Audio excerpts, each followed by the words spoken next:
Privacy সেটা আবার কি?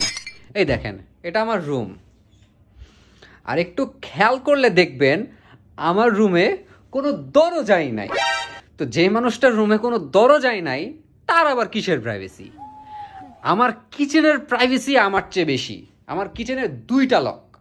আমি যখন রুমে প্যান্ট চেঞ্জ করি তখন আমার কেউ এসো না, কেউ এসো না, প্যান্ট চেঞ্জ করি এমন করা লাগে পুরোটা টাইম। আর আমি আমার এই কাবার্ডের গেটটা খুলে এই গেটের পিছনে লুকায়ে প্যান্ট চেঞ্জ করি।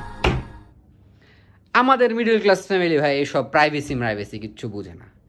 এমন সিচুয়েশানে রুমে মানুষ ঢুকে পড়ে, মানে এইসব এখন আমি ইন্টারনেটে শেয়ারই করতে পারবো না। কিন্তু এখনকার জেনারেশনের ভাই প্রাইভেসির খুব দরকার। আম্মু, আমার একটা প্রাইভেসি আছে না, রুমে আলাদা টয়লেট, আলাদা টিভি, রুমে তো ফ্যানও নাই, এসি লাগবে রুমে। আমাদের ফ্যামিলি ভাই এইসব বুঝে না।